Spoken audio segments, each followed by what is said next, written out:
Welcome to the Lazy Overachiever Show. I am your host, Naketa Thigpen.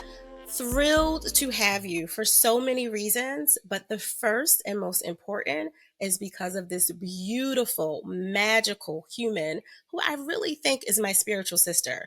If you have been following any of our other podcasts or even this show, The Lazy Overachiever, you know I don't say that with any kind of easiness at all. There's a lot of well-off, good, potent humans, but not everybody is my spiritual twin. And I really think she is. I want you to welcome with me Dr. Tarryn MacCarthy. She is an amazing human who is literally helping dentists and medical professionals across the globe to have a business of happiness. How about that? When's the last time that you went to your dentist or your doctor's office and you felt like their energy was so centered because they were a whole person, that they weren't just so focused on a 7-minute itinerary to go through a checklist of you, but they were really actively listening and fully present because they are dealing with all of their personal stuff, as they should, as we all should, with someone who is an expert in it, who can really help them look at their whole life. When was the last time? I can tell you it's been a long time, and it was a hard search for us to find someone for our primary care doctor and for our dentist to make sure that they were real humans and not robots. Dr. Tarryn MacCarthy, welcome to the TLO. How are you today? Wow, that was so beautiful. I am so well, and I'm so excited to be in this place with you today. Thank you for having me. Oh, I am so grateful that you're here. You know, we were talking in the green room about how much I've been waiting to have you on this show since I met you just a few beats back. It's only been a couple of moons since we met. And the second that we had a one-on-one conversation, I think one of the first things that I said out of my mouth, besides thank you for us engaging with each other, was I really feel like you're my spiritual twin because of some of the stuff that you were talking about on the panel that you had just finished speaking on that day when we met. And what I remembered mostly was that your energy was, I don't even want to say calm. You were centered. You were very centered. You were very powerful. You were very in the know of who you are because you have already been through a lot. And I would love for you just to share a little bit of who Dr. Tarryn is and how you got to this space of being centered. Oh, so good. I just have to touch on something you just said was centered and powerful. Mm-hmm. And I think that's such a key component of calm is Yeah. that we forget that that's where our power lies. It's so funny how I know you and I both have this experience in our lives where we've been taught the opposite, that Mm-hmm. power is push, Yes. power is force, power is overdoing, push through, overachieving, forcing. And there's actually this beautiful, magical power in centeredness and calm Yeah. that's so much more powerful than the other On so many levels. on It's so so many levels. interesting that you said that. I had a dream a couple of nights ago. I was literally, no joke, I was thinking about our conversation that we were having right now, like Amazing. pre-thinking about it. And in my dream, I literally kept seeing, because I see a lot of colors when I sleep. And Ooh. I saw colors that were more deeper red, deeper like emerald green, that were representing the semantic definition of push, like the hard push that you're talking about. And then I saw lighter like oranges and pinks and lighter purples, and there were some greens and reds in there too, but they were just softer. Mm. That was pull, and I kept hearing, there's no need to push. We want to pull. And I'm also one of those people that when I'm in my dream state, I often, because I'm a rebellious person by nature, I literally will have almost like a disassociative outer body seeing myself in my dream. Mm. And I will try to change the dream. And sometimes I can, like, I can almost be a narrator of the dream. And I kept saying, oh, no, no, no. The push is not bad because as you know, Dr. Tarryn, I will make up a definition in a minute. And I changed the definition of PUSH to be an acronym for positive use of skills for healing. So it's a Ooh. softer definition than the semantic Webster's Mhm. Oxford definition. But the Oxford definition was what the dream was talking about. And it was in my dream, I heard another voice, which was whatever voice saying, listen. Mm. Today is for listening. And I literally posted on Threads or wherever I was, like, today is for listening because of the dream. So the irony, and guys, I promise you, we did not have this conversation in the green room. We did not allude to this part of the conversation at all. And I did not share my dream with Dr. Tarryn. It was literally about exactly what you just said. Mm. We don't have to push, we don't have to be hard in that. Yeah. It was And so it beautiful. makes so much sense that we feel like we need to, right? Yeah. Because that's how we were raised. That's Hmm. how society told us to be, especially those of us who care deeply and are very passionate about putting something out into the world. Yeah. We're told that that's how you run a business. We're Hmm. told that that's how you treat patients. That's how Hmm. you get patients into your chair. That's how you serve, is by overdoing all the time. And, it's no wonder that in the medical and dental professions, burnout and overwhelm is at an all time high, but it's been a part of our culture forever Yeah.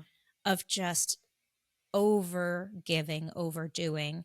And it comes from a place of love. I think from so many of us, especially women who are passionate about nurturing, healing, serving, That's right. we serve and serve and serve and serve to a place of depletion. Mhm. And many of us grew up with that being a badge of honor. Our mothers did that, our grandmothers did that. And we loved them for it and we admired them for it. And they wore it like a badge of honor Yeah. because that was an indication of how much they cared, how much they loved. But we're learning a new way. We're learning a new way that makes so much sense from an intellectual capacity. We know that when you're in a place of fight or flight, when you're in a place of stress, which is the same thing, Mhm. you can't access those beautiful executive functions. Right? It's literally cut off. Your body's doing what it should. It's keeping you alive as you're running away from the tiger. That perception that you're running away from danger Yeah. is narrowing your scope and the ability of your ability to access those higher conscious parts of your brain. And so you're not able to do the powerful things that you need to access in order to better serve. So, that was who I found myself being Yeah.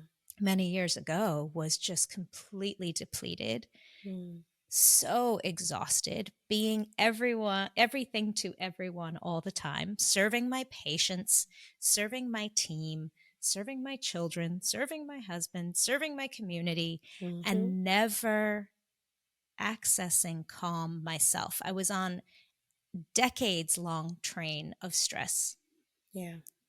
and it really was super uncomfortable for me to slow down. And I remember that feeling so much pressure when I'd see memes that said, self care and take care of yourself. That felt like a threat Mhm. almost, because sitting in a bathtub with bubbles was the most uncomfortable thing in the world. My body didn't know how to calm down. And that makes so much sense too, because if your Mhm. nervous system thinks you're running away from a tiger, you are not going to feel comfortable lying in a bathtub. Absolutely. You are Absolutely. not going to be comfortable lying in a bathtub. But accessing, being able to cultivate the practice of calm is what gives us back our power and allows us to access those beautiful components of ourselves that we actually love about ourselves. That part of us that is compassionate, Yeah. that part of us that sees one another from a place of love, that part of us that honors and owns our worth, our sense of worth, which is so important when we're trying to take care of someone else. Yeah. You made a couple of good points, including one that you just reminded me of when you were talking on the panel about being safe enough to slow down. And that was such a really beautiful way to frame what I think a lot of humans, women included, specifically women, but lots of potent humans have had that experience and haven't given words to it. when they're like, oh, I'm too busy building to balance. I've heard that comment a million times, especially as a balance and relationship advisor. Like, oh, Naketa, no one has time for balance because I'm too busy building and creating legacy and all the things when we want them to live, to enjoy this beautiful life that they're creating for those very people, like you said, your husband, your children, your godchildren, your community. If your baby is your business, you want to be able to actually be energetically centered and fulfilled in a way that you can focus on it. You Mm, made another point, not just the safety, but a lot of the things that we shame ourselves for when we are in that high cortisol, high adrenaline, high epinephrine yeah. state where our body is very focused on escape, very focused on safety, which is outside of the box of this slowing down, this pejorative bubble bath and yoga poses and all of the things, when our bodies will do things like give us blurry vision and we Hmm. can't see and we can't focus, and then we shame ourselves because we're trying to figure out, like, well, why can't I be, a boss bee today? Why can't I Yeah. be in hustle and grind, which I'm absolutely anti, because I know what it can do for your body and I know you feel the same.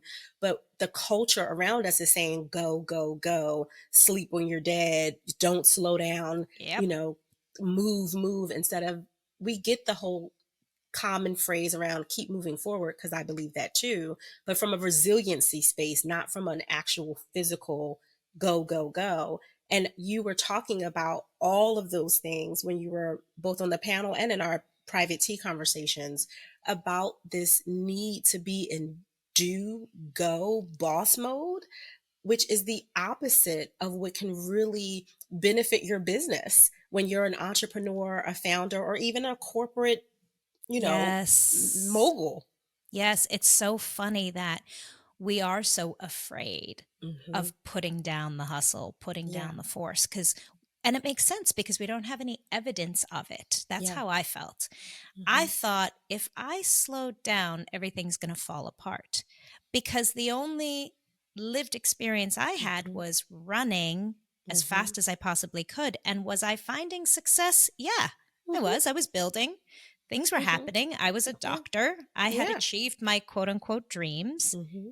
and I was miserable. I was Mm. so unhappy. And that shame part you just spoke about, I think, is I wish more people would talk about this because there is such deep shame when you look in the mirror and you think, oh my gosh, I've achieved so much. Who am I to complain? And what is wrong with me that I can't find happiness in this abundance, So in true. this accomplishment? And that shame for me was crippling. And I love when you talk about the fear that becomes our shackles, Yeah. of just the fear of slowing down. Hmm. We don't recognize that when we have the courage to do so, that's when we step into our greater power. It's like there's so much more on the other side. So It's much so more. beautiful on the other side. Things don't fall apart, they actually blossom in such a gorgeous way. But there is that very important practice that needs to happen of creating safety in slowing down, creating Absolutely. safety to teach your body a different way that it's okay. Because when you're afraid of something, when there is that intense fear, your autonomic nervous system goes back to fight and flight. So there you That's go. right. So the bubble bath's not going to help. Hmm. If you're lying in the bubble bath and it feels wildly uncomfortable, it's not actually doing the job that you're intending it to do. I remember I recognized the importance of learning to slow down Yeah. at one point, and I started scheduling it in. And I'll never forget, I scheduled on a Tuesday. I remember it as clear as day. It was a Tuesday. I thought I'm going to stop seeing patients at 4:30. I knew I didn't have to be home till 6:30. I blocked out 2 solid hours and I Nice. dedicated, I'm not going to run errands. I'm not going to Hmm. swing by the pharmacy to quickly pick something up. I'm not going to Hmm. buy the teacher gifts, all the things we try to squeeze in those few Hmm. moments. And I went into and I sat in my car because I made sure I left the office and I burst into tears. Yeah. because I couldn't, oh, I'm getting emotional thinking about it. I couldn't imagine what to do for 2 hours that Mm-hmm. wasn't attached to accomplishment and production and service of others. For me, I think I'm getting emotional because I remember that woman who was so afraid to Yeah. slow down. That fear was crippling. It was overwhelming of trying to imagine what it would be like to not be everything to everyone every second of the day. And those 2 hours seemed so threatening. Yeah. And so, if anyone's listening to this and dreaming of calm and ease and recognizing that, yeah, there's so much power in that. And it's this beautiful, divine, feminine power that we have access to that I celebrate every day. Mm-hmm. But if that feels so threatening, know that you're not alone, Right. because that's not something that we've been taught in medical or dental school or business school or coaching or therapy. We're not taught these techniques of accessing that divine feminine presence and calm that you speak so beautifully of. No, you listen, we could book in right there. We're not done, but we could because you might drop all over this space in so many ways. When you were speaking, and I was, because from our private conversations, I'm very visual. I literally Mm. saw you in the car, Mm. and I could feel the pain and the energy literally emanating off of you in that moment. And the first question that kind of came up for me is, what did you do? What Mm. did you do to find your safety, whether it was that moment or the moments after that you would build to? How did you, Dr. Tarryn, create that safety for yourself?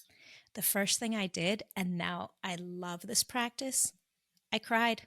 Mm-hmm. I Mm-hmm. cried and cried and cried and cried and cried and cried and cried some more. Like, I'm Yes. talking snot pouring down my face, That's right. ugly, hiccuping, Mm-hmm. choking tears. And Yes. I didn't judge them. Right. And I just cried and I kept crying. And I think in the moment I didn't realize what I was doing. Now I Mm-hmm. know. Right. But in the moment, I just felt like I didn't know what to do or where to go. And I just was crying. And what's so beautiful is I was crying for so many reasons. I cried for myself, for Yeah. all the pain that I'd put myself through. I Yeah. cried for the people in my world who were suffering because of my suffering, Mm-hmm. which, by the way, is another lesson that I've learned looking back. All those times I thought I was martyring myself and tearing myself down in service of others, I had no idea how much harm I was causing. Come on. And then I cried because I realized I also had the power of self-forgiveness. Yes. And that Yes. felt so enormous to me that it was almost, those tears went from sadness to so much gratitude and Yeah. this almost connection with a greater truth. Yeah. And that is that nothing matters. Mm. None of this matters. Come on. Every little thing around me could disappear. And by the way, will disappear, Mm-hmm. That part. because none of us are getting out of here alive. It's the truth. None of us are That getting out part. of here alive. So Mm-hmm. nothing matters, and every moment matters all at once. Yes. And Yes. in that discovery, I realized the safety. Because if Yeah. nothing matters and everything matters, then there's so much safety in every moment. And I think that that's another. Ooh, I got tears happening here. This is real, people. This This is is real. real. This is I'm trying to sit in my seat and not throw my slipper. Like, it's very real. The bunny slipper is coming off. You don't even understand. I'm trying to sit still. Yes. I think we create so much urgency. Yeah. And that makes sense too. When you're running from the tiger, it's got to be something, you got to go fast. So you That's right. create urgency. But urgency is a complete lie. Mm-hmm. There is, and I'm speaking as a doctor here, there is almost never a moment. And my husband is an oral surgeon who puts people to sleep to do surgery. So he's dealing with people who, as he put so delicately puts decide to stop breathing in the chair, like on a daily basis. Like he's got real emergency type situations Right. happening. Even in those moments where Mm-hmm. somebody else's life is in your hands, Mm-hmm. I argue there is not an urgency Mm-hmm. that can prevent you from accessing your calm. In fact, it's a requirement in Yes. those moments. Those moments that feel so urgent that you feel like you can't stop and think are Mm-hmm. the moments that are asking you most to Yeah. calm your body so that you can access those parts of you that know better what to do. And you mentioned something earlier that I wanted to touch on, and that is when that fear and that urgency and that stress robs you of your compassion, they also rob you of creative problem solving. Yes. They rob you of your intelligence. Another component that added to my shame, when you've studied, you and I are sisters in this part too. We Mm-hmm. love learning. There's like Yes. high value on learning, Mm-hmm. high value on certifications and accomplishments and Mm-hmm. degrees. That's right. Yes, which Mm-hmm. means, and many of your listeners too. I mean, we know a lot. We've learned a Yes. lot. But there comes a moment, if you're under that much stress, where you can't access any of it. And that feels shameful too. Right. Oh my gosh, I don't know what to do in this moment. This idea Mm-hmm. of blank brain, Mm-hmm. where you just can't access it. And it's not got anything to do with early onset dementia or, all the things we start fearing. Right. It's just the overwhelm and stress is your body doing exactly what it wants, what it needs you to do, which is block out all that other stuff and survive. That's right. Survive in this moment. And that's the sense of urgency, right? Like, I just need to survive. I just need to put one foot in front of the other. I remember myself saying those words. She feels so far away now, but those words left my mouth where I'd get up in the morning and I'd say, I just need to put one foot in front of the other today. Mm-hmm. I just Mm-hmm. got to survive this day. I just got to survive this patient. I've just got to survive this tantrum my kid is throwing. And that to me is not a way to live, Right. not a way to thrive, not a way to honor these beautiful moments that we're gifted in this lifetime. You said everything so beautiful. And what was coming to me when you were talking were the tangible pieces of what was happening for you, in addition to what some people will hear as the woo, right? The Mm-hmm. woo of affirmation and Mm-hmm. speak into yourself, speak life over yourself. Come on, Dr. Tarryn, get up, one foot over the other, like things Mm-hmm. that most of us listening to this have heard, the powers in your tongue, speak life into Yeah. things, all of it. But there was a lot of tangible things that were also happening to you when you were in that car and the moments following, down to your crying, right? Like that, the polyvagal theory, for those that are Yes. familiar with the vagal nerve and what can happen when you use your voice and how things add up and meet together. It's completely beautiful. And it physically helps to recalibrate your brain when you cry, when you Oh. gulp, when you swallow, when you scream. Talk about the snot Mm-hmm. ball crying. I said, oh, yes, honey. That's why I started snapping my fingers, because I'm like, that your body, even though your mind had kind of shut down, what do I do? I have no idea what to do. Your body Mm. told you this is what you need. You Yeah. need to release right now. And you don't need to do anything else. You don't need to think of thoughts. You don't need to call anyone. You don't need to vent to anyone or just say, hey, girl, I need to, fuss and shout. Your body said, no, right now, you need to use your voice, use this power, and release. You're Let beautiful. it out, Yep. which was Yep. beautiful. Yeah. And it's amazing how much our bodies can serve us. Yeah. We forget about that. In fact, we forget about our bodies altogether. That's We a for- whole nother. it's a whole nother show. Mm-hmm. But you just spoke such beautiful truth that, yes, when you need to cry, crying is the best thing, best thing for you for all those reasons. And it is a nervous system regulation technique. It Thank you. is how we go from stress state to calm state. And there's so Yes. many other beautiful ways, but crying is one of the most phenomenal. I do it almost on a daily basis. I Mm-hmm. love a good cry. But like you said, a good scream, Mm-hmm. that does it too. I Yes, it love a good does. scream. We're so afraid to feel our feelings. We're afraid to feel sad. We're afraid to feel anger. But processing those emotions are critical to finding calm. Yeah.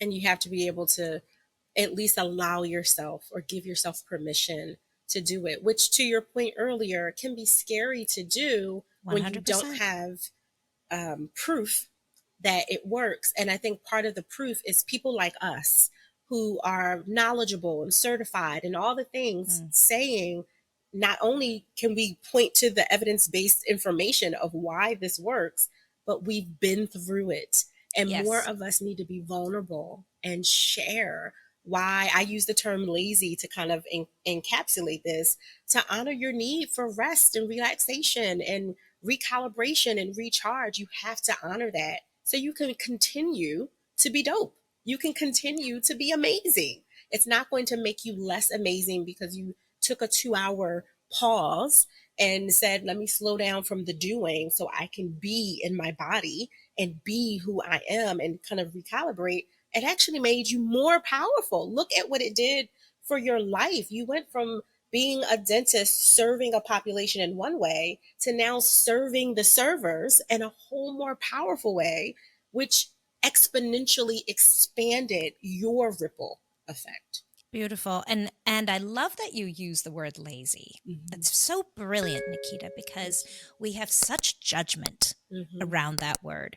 And where the judgment comes from is, I don't know, society, our parents, stories, our communities, our professions, our education. Right. But that word lazy has such a bad rap. Mm-hmm. And we were just talking about screaming, for example, anger. The word anger has such a bad rap too. It's just a human emotion. It's just Yeah. another one of the many. There are so many, and it's just another one of them. But creating safety around it is so critical. Creating safety around the word lazy, creating safety around the word anger. Mm-hmm. And it makes so much sense that we get activated when we hear those words because, as you mentioned, so many of us have evidence that those words were not safe. I grew up in a household where anger meant you had to be scared for your life. You Yeah. were someone much bigger than me when I was little, very powerful. When he got angry, Mm-hmm. it meant someone was getting hurt. Right. So, understanding that, oh, it makes so much sense that my body is activated when I'm feeling anger, makes so much sense that I was repressing that very human emotion because for me, it didn't feel safe. But what beautiful awareness Yeah. when we have that awareness. Oh, isn't that so interesting? Now I've identified that I don't feel safe around feeling a normal human emotion. And when we have that curiosity, it Mm-hmm. pulls us out of the fear. It pulls Yes. us up. And the same thing with laziness. Same thing. When we hear that word and we think, ooh, that Mm-hmm. feels uncomfortable. That doesn't feel like success Yeah. or like achievement or ability to serve or living a big life. Mm-hmm. But how interesting if you're listening to this episode and you're thinking, ooh, lazy feels uncomfortable. Well, let's get curious about it. What Yes. part feels uncomfortable? Mm-hmm. Maybe you have an experience in your life with someone who was quote unquote lazy, judged that way, Yeah. and maybe their life didn't turn out the way you would hope yours would. Mm-hmm. And isn't that interesting that you feel that way? Because really, that has nothing to do with you. Right. That story is theirs. That story is their life, their journey.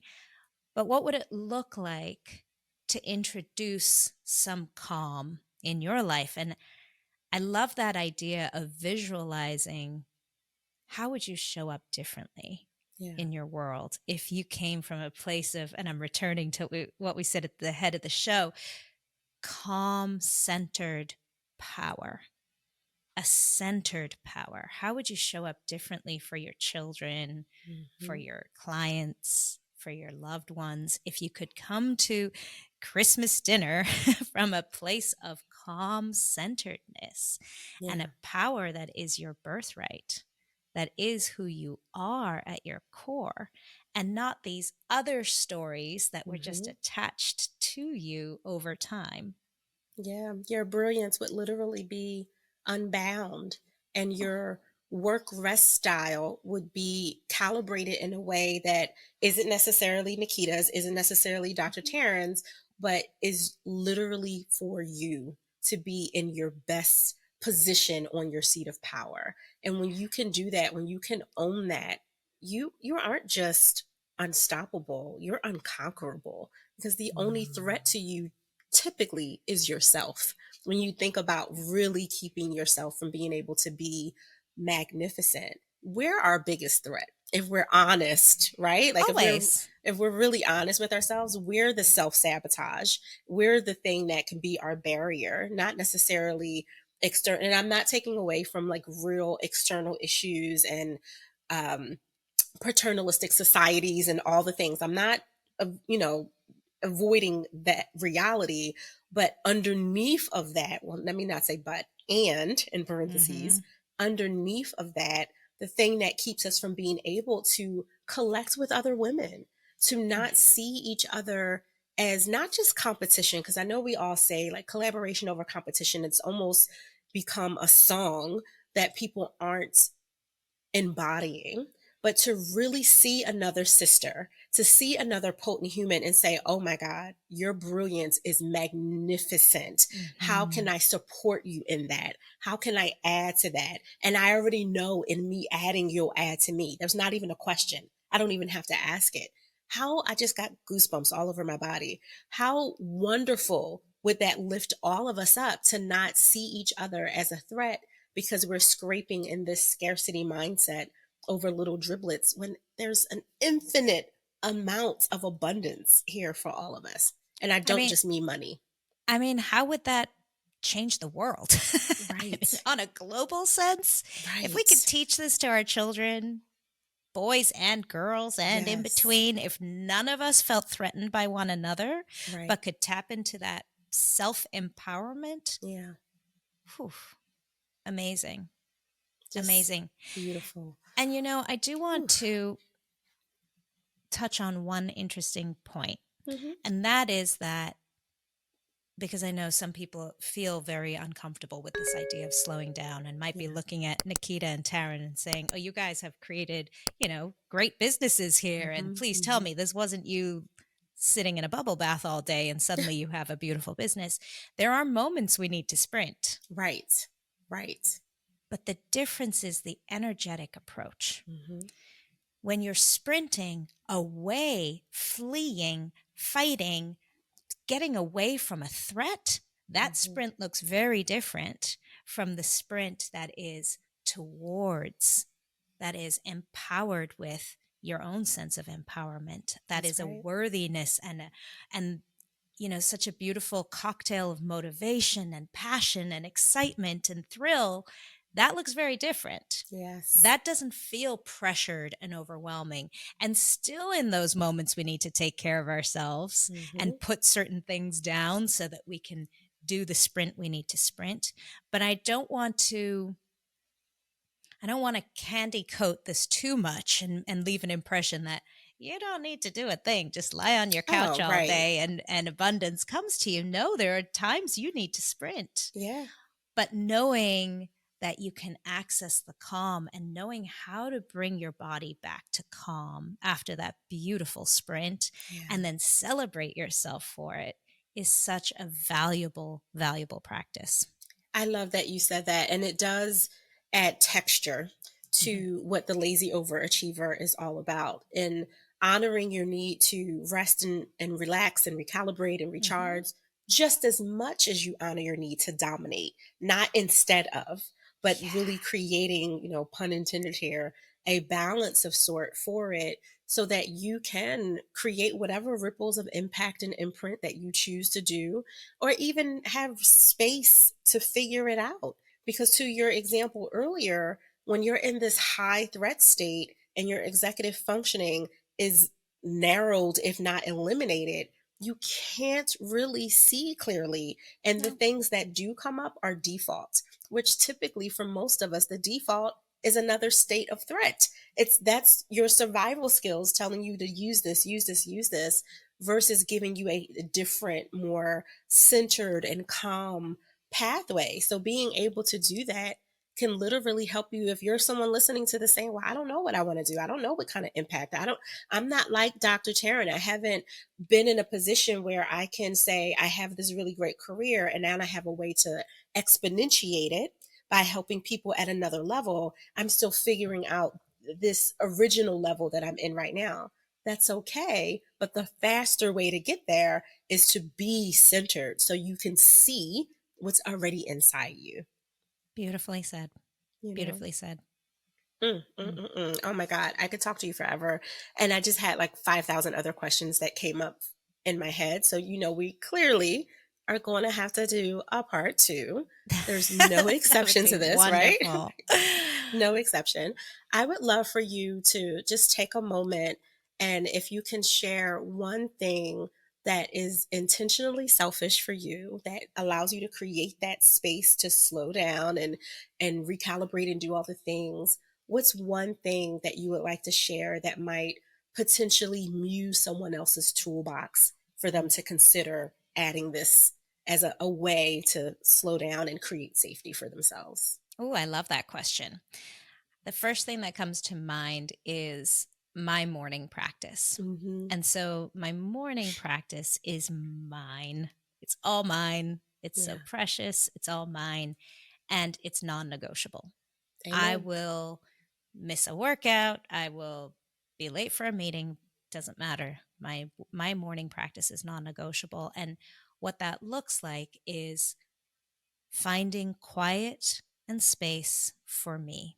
I Yeah. do it with meditation and journaling and an EFT tapping routine, which is my own nervous system regulation technique. But I think the secret sauce is the intentional making space and time for me that is not served by a cell phone, Come that on. is not served by anybody else's voice or outside stimulation. I actually do it with a eye mask and noise canceling headphones on. So I literally block out all the stimulation I possibly can. It Nice. happens first thing. It means I get up earlier than anybody else in my house.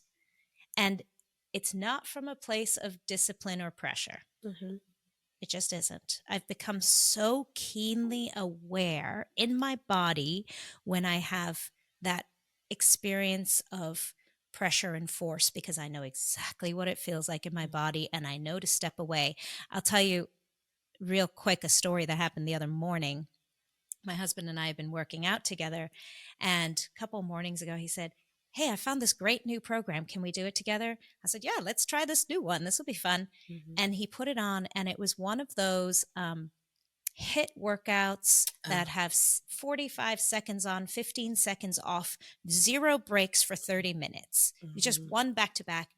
And I did it, and my body was feeling good and excited, and the adrenaline was pumping. And I knew, I said, "Whoa, Hmm. this is old me getting excited and hyped up and very easily addicted to this kind of thing. I got to step away from this because I know when my body is getting pushed to that place of overexertion. Yeah.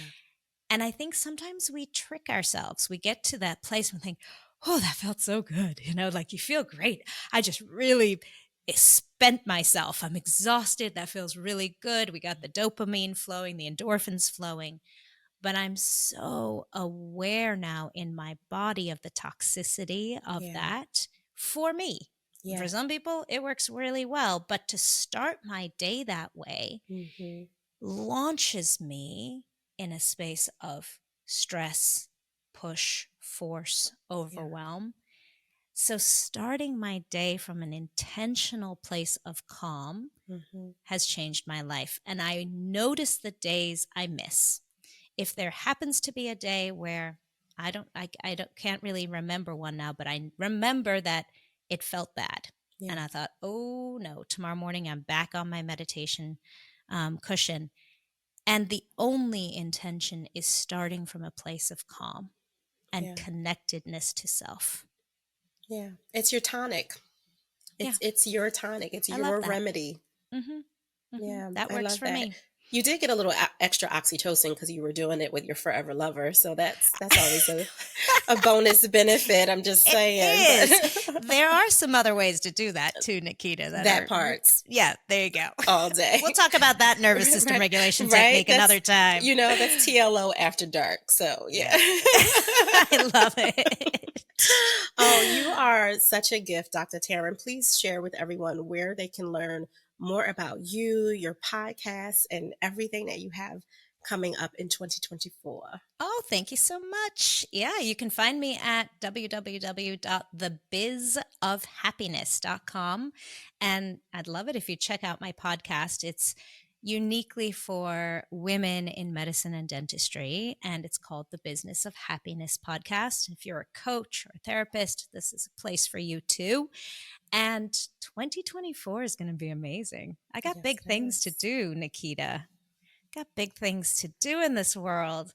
And I'm really excited to do it from a place of ease and calm. That's always my goal. How can I do this from a place of ease? Not easy, but ease. I love doing complicated, exciting, puzzling, detective work. I love not easy, but only from a place of ease and calm. Yeah. Yeah, I mean, you're a nerd. How can you not love all of the puzzles of life, right? Yeah. So fun. I see you. I see you.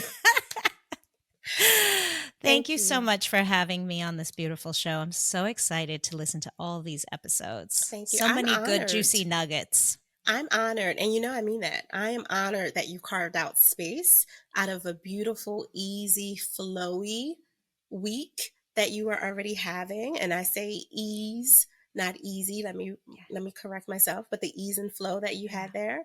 I'm grateful that you carved out this time. I've been looking forward to it, as you know. And I look forward to so many more on and off air conversations with you, Dr. Tarryn. Right back at you. Awesome. Lazy overachievers. I mean, that's literally all I can say. I am not a woman who fails to have words. And today, I have nothing else to say except for thank you. Thank you for showing up. Thank you for holding space for this conversation. Thank you, most importantly, for taking whatever was for you and using it to create safety, calm, and centeredness for yourself. As always, I just want you to embrace a little bit more of your laziness and trust your inner brilliance a whole lot more. I'm Naketa Thigpen, and I'll see you on the other side.